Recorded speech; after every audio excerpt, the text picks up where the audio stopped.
Chapter 7. Facing Giants, Part I, The Biological Temple. The arrival at Pe'ahi. The mellow, acoustic vibrations of Rob Machado's cove were obliterated. The transition was violent. Kai didn't just arrive. She was slammed into a new reality. The air was no longer a warm caress. It was a cold, high-velocity wind that tasted of iron and deep ocean salt. She was standing on the jagged, rust-colored cliffs of Maui, Hawaii, the present day. Below her, the Bay of Pe'ahi, known to the world as Jaws, was transforming. A massive winter swell had arrived from the Aleutians. The waves weren't rolling, they were avalanching. Every few minutes, a set would march in walls of water 60 to 80 feet high, moving at 40 miles per hour. When they broke, the explosion was so powerful it sent a shockwave through the basalt cliffs, vibrating in the soles of Kai's feet. In her hands, the board was unlike anything she had ever seen. It wasn't a surfboard in the traditional sense. It was a tow-in board, small, incredibly heavy, weighted with lead to cut through the chop, equipped with foot straps and a foil that looked like an airplane wing. It was a machine built for war. The architect of the self, standing at the edge of the cliff, staring into the abyss with a calm that was almost frightening, was a man who looked less like a surfer and more like a Greek god carved from teak wood. Laird Hamilton. Even at his age, Laird moved with a terrifying efficiency. He wasn't just fit, he was optimized. As Kai approached, she saw him performing a series of intense, rhythmic breathing exercises, pranayama mixed with modern breathwork, his chest expanding like a blacksmith's bellows. "You're shivering, Kai," Laird said. He didn't look at her. His eyes were locked on the horizon, measuring the interval between the sets with the precision of an atomic clock. "Is it the cold, or is it the fear?" "Both," Kai whispered, her voice nearly lost in the roar of the wind. Laird turned. His face was a map of a life lived on the edge, weathered, strong, and utterly uncompromising. "Good. Fear is a biological signal. It tells you that you are alive. The moment you stop feeling it, you're in danger. But if you let it sit in your stomach, it becomes a poison. You have to move it. You have to breathe it out." The alchemy of the body. Laird sat down on a rock, inviting Kai to join him for a moment before the descent. He didn't talk about shredding or stoked. He talked about the temple.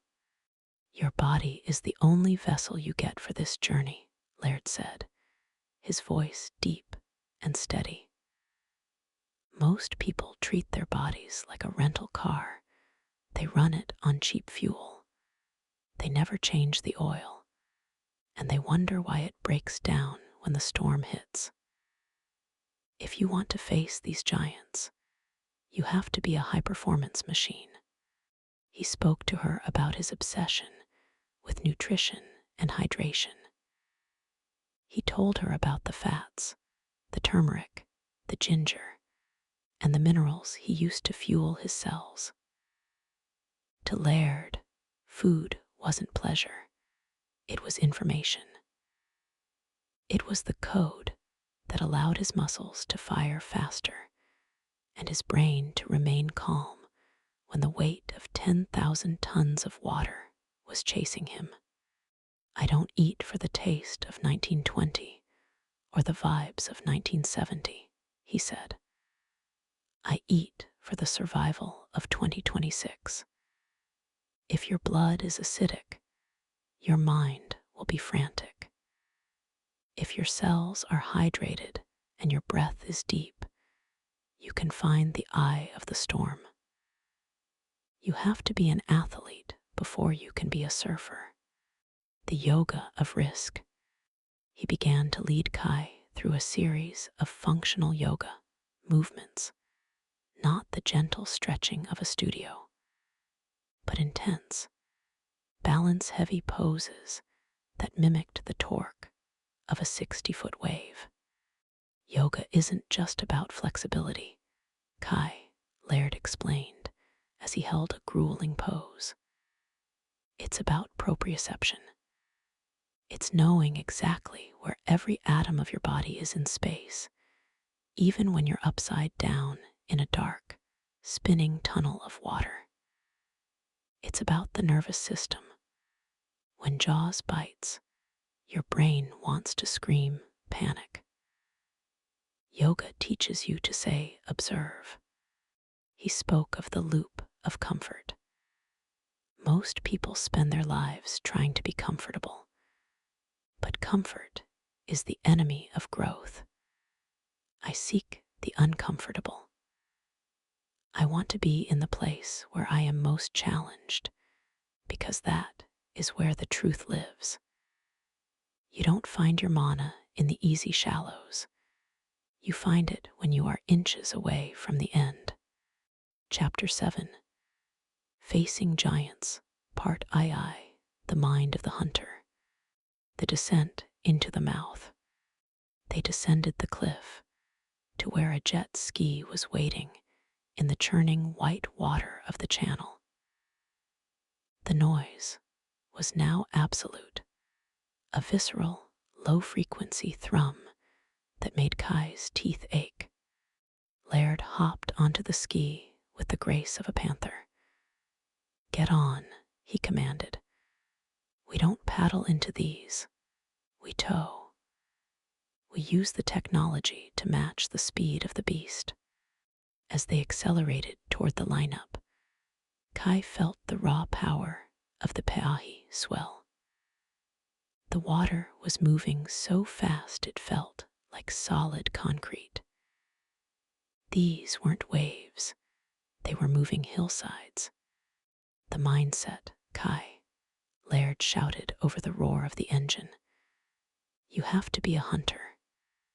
If you go out there as a victim, the ocean will eat you. You have to decide that you belong on that wave.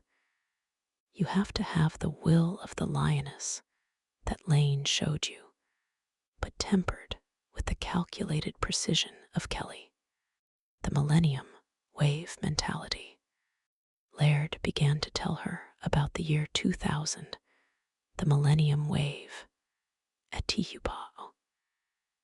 He described the moment he stood on a wave that everyone thought was a certain death sentence. The whole world thought I was crazy, Laird yelled as the ski skipped over a massive piece of chop. But I had prepared for 20 years for that 1 second. I had done the breath work. I had done the training. I knew my equipment. When that wave pitched, I didn't see a monster. I saw an opportunity to see the face of God. The only thing between me and the end was my will. He looked at Kai, his eyes piercing through her fear. You have the history of the greats in your blood now, but right now, none of that matters. Duke isn't here to hold your hand. John isn't here to read the pulse. It's just you, your breath, and the gravity of the earth. Are you ready to stop being a passenger? The drop into the abyss. A set moved in. It was a black set, waves so large they blocked out the sun. The first wave was a 70-footer. The second was even larger. "This is the one," Laird roared. He swung the jet ski around, the tow rope tightening. Kai gripped the handle, her heart exploding in her chest. The ski accelerated. 20 miles per hour, 30, 40. Kai felt the board begin to plane on its foil. She was flying 6 inches above the water, the metal wing cutting through the turbulence like a knife. "Go," Laird released the rope. Kai was alone. She was at the top of a liquid mountain. The drop was so long she had time to think, time to feel the wind trying to tear her off the board, time to hear the roar of the avalanche behind her. She remembered the biological temple. She breathed deep into her diaphragm, calming her racing heart. She remembered the yoga. She felt the exact position of her feet in the straps. She leaned forward, committing her entire soul to the descent. She reached the bottom. The speed was incomprehensible. She looked up and saw a wall of water 80 feet high, a skyscraper of turquoise and white foam leaning over her. For a second, she felt tiny, a speck of dust. But then she felt the mana. She felt the collective strength of every legend she had met. She carved a turn at 40 miles per hour, the G-force pressing her into the board. She didn't just survive, she commanded the space. She rode out into the channel, her body trembling with a cocktail of adrenaline and pure, unadulterated life. The lesson of the giant. Laird was there on the ski, a look of grim respect on his face. "You didn't blink," he said, nodding. "You mastered the machine, but more importantly, you mastered the animal inside you. You took the fuel of your fear and you turned it into the fire of your action." As the sun began to set over the jagged Maui horizon, the world started to shift one last time. The violent roar of jaws began to fade, replaced by a strange, ethereal hum, a chorus of 1,000 voices. "You faced the giants, Kai," Laird said, his image beginning to dissolve into a brilliant white light. "You've learned that the body is the temple and the mind is the architect. Now, it's time for the final ceremony. All the paths lead to the same place. All the surfers are waiting." "Where am I going?" Kai asked. "To the infinite lineup," Laird's voice echoed.